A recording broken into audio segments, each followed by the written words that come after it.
الحمد للہ رب العالمین والصلاة والسلام على سید الانبیاء والمرسلین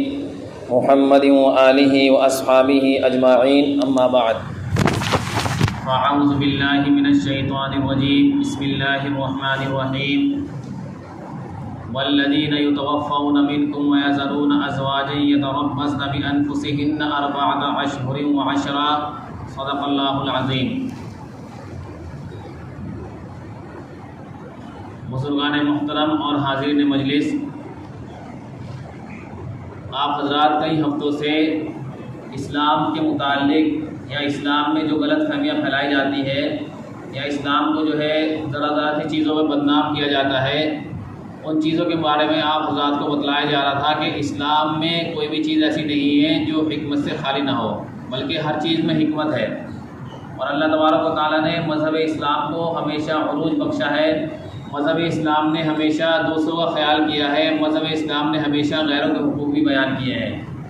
اور اسلام وہ پودا ہے کہ جتنا کاٹو اتنا ہرا ہوگا۔ بڑے بڑے لوگوں نے اسلام کی مخالفت کی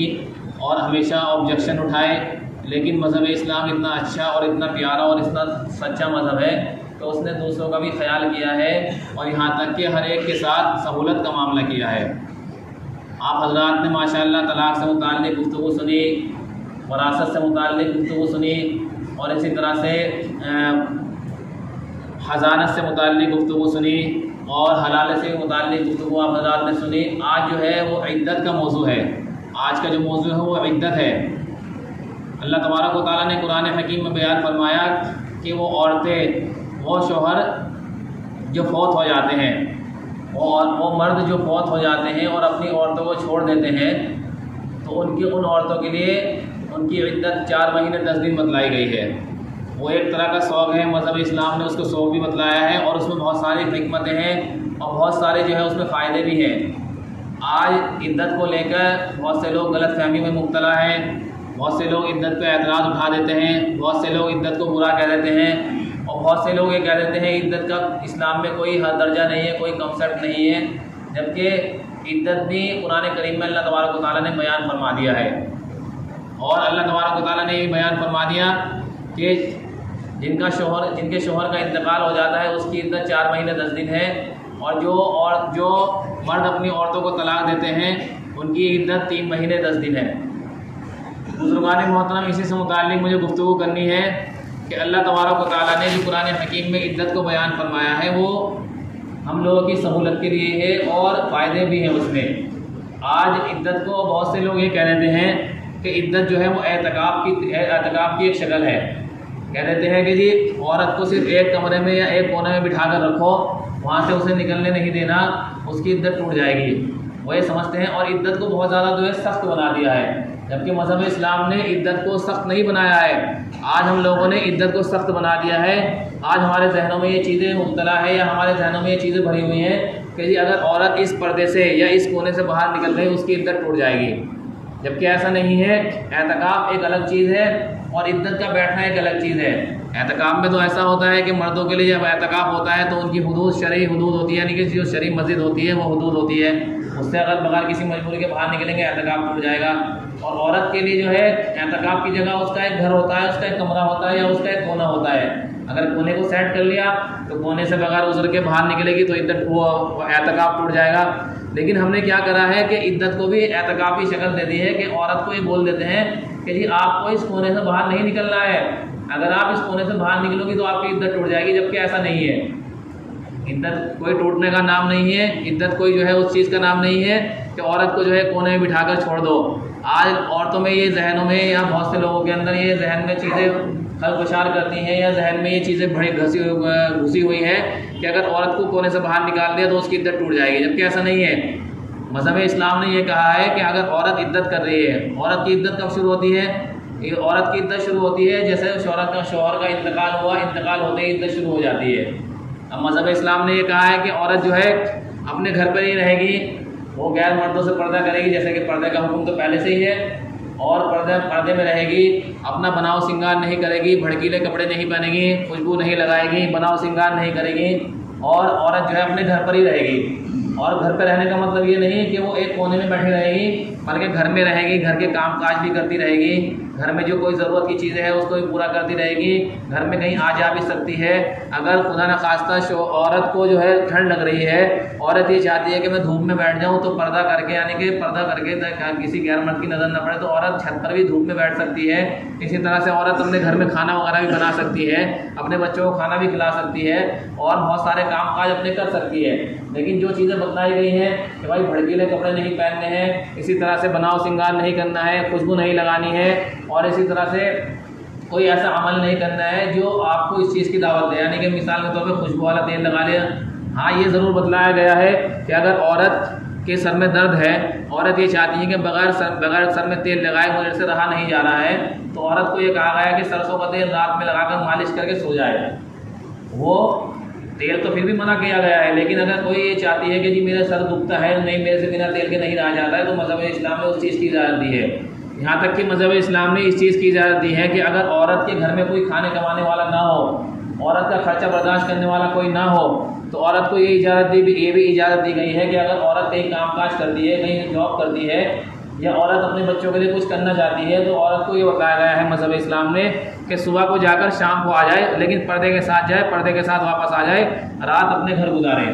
یہ تب ہے جب بہت زیادہ مشکل ہو، کوئی خرچہ اٹھانے والا نہ ہو، کوئی خرچہ دینے والا نہ ہو، کوئی خرچہ برداشت کرنے والا نہ ہو، اور عورت بیچاری کیا کرے گی؟ تو عورت اپنے بچوں کے لیے یا اپنا پیٹ پالنے کے لیے کچھ نہ کچھ تو کرے گی۔ تو عورت کو یہ کہا ہے کہ پردے کے ساتھ جائے، پردے کے ساتھ واپس آ جائے، رات اپنے گھر میں گزارے۔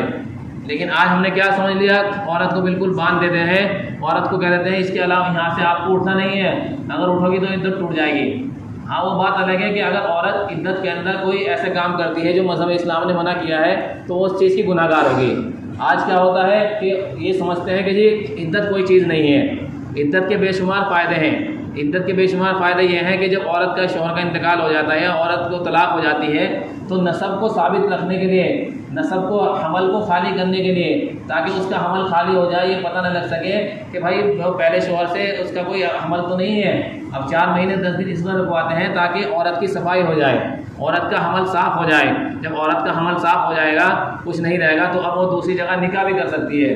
ایک بہت بڑے سائنسداں تھے جرمنی کے، انہوں نے اس پہ ریسرچ کیا، عدت کے اندر ریسرچ کیا۔ انہوں نے کسی نے کہا کہ جی ہم عدت کو نہیں مانتے، اور انہوں نے بغیر کسی عدت کرائے بغیر اس کا شوہر کا، اس کی عورت کا نکاح کہیں اور کرا دیا۔ اب جب کہیں اور کرانے کے بعد 7-8 مہینے کے بعد بچہ پیدا ہوتا ہے، تو وہ ڈاکٹر کہتے ہیں کہ عدت کے اسلام نے عدت کیوں رکھی ہے؟ تو ان ڈاکٹر نے ریسرچ کیا، اور ریسرچ کرنے کے بعد جب وہ ڈی این اے ٹیسٹ ہوتا ہے، تو ڈی این اے ٹیسٹ ہونے کے بعد انہوں نے کہا کہ یہ اس کا حمل، اس بچے کا حمل اس والد سے ثابت نہیں ہوتا جو اب نکاح ہوا ہے، یہ تو کوئی اور، اس کا نسب تو کسی اور سے ثابت ہو رہا ہے، یہ ڈی این اے ٹیسٹ ان کا نہیں آپس میں مل رہا ہے۔ اور جب ڈی این اے ٹیسٹ آپس میں نہیں مل رہا ہے، تو اس کا مطلب یہ ہے کہ یہ بچہ کسی اور کا ہے۔ اب آپ اندازہ لگا سکتے ہیں، بغیر عدت کرے اگر کوئی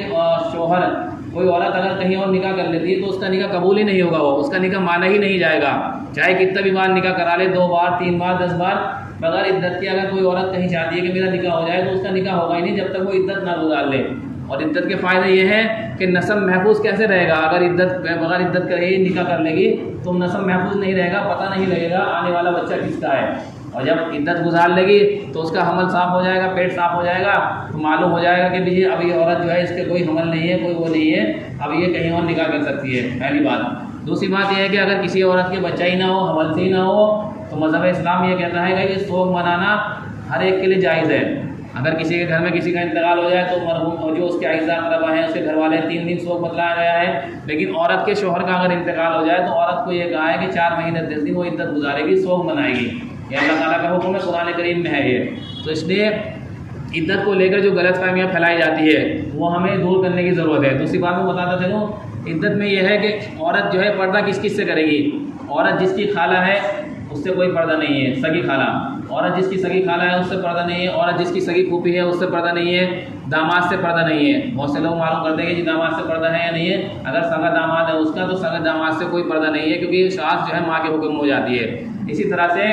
جس کی دادی ہے اس سے پردہ نہیں ہے، جس کی نانی ہے اس سے پردہ نہیں ہے۔ باقی جو اور رشتہ دار ہیں، جیسے کسی کی اگر وہ چچی لگتی ہے اس سے پردہ ہے، کسی کی اگر عموانی لگتی ہے اس سے پردہ ہے، دیور سے پردہ ہے، جیٹھ سے پردہ ہے، نندوئی سے پردہ ہے، اور ان سے سب سے پردہ ہے، باقی جو میں نے بتلایا ان سب سے پردہ نہیں ہے۔ تو بیٹوں سے اپنے پردہ نہیں ہے، عورت کا عورت سے کوئی پردہ نہیں ہے۔ اگر عورت فون میں بات کرنا چاہتی ہے اپنی اور کسی اپنی رشتہ دار عورت سے تو فون میں بھی بات کر سکتی ہے۔ اپنے کسی عزیز سے بات کرنا چاہتی ہے، عزیز کا مطلب ہے کہ جو جن سے پردہ نہیں ہے فون میں بھی بات کر سکتی ہے، ان کے سامنے وہ جا بھی سکتے ہیں۔ تو بہرحال عدت کو لے کے جو غلط فہمیاں پھیلائی جاتی ہے، میں نے آپ حضرات کے سامنے وہ بات رکھی ہے۔ تو مذہب اسلام اتنا پیارا اور سچا مذہب ہے، مذہب اسلام نے ہر ایک کی رہنمائی کی ہے، اور مذہب اسلام نے ان غلط فہمیوں کو دور کر کے ذہن کو صاف کیا ہے۔ تو اللہ تعالیٰ سے دعا کرتے ہیں کہ اللہ تعالیٰ ہم سب کو کہنے اور سننے سے زیادہ عمل کرنے کی توفیق عطا فرمائے، اور مذہب اسلام کی چیزوں کو سمجھنے کی توفیق عطا فرمائے۔ ہمارا علینا الا البلاغ المبین، جن حضرات نے سنت نہیں پڑھی ہے وہ سنت پڑھی۔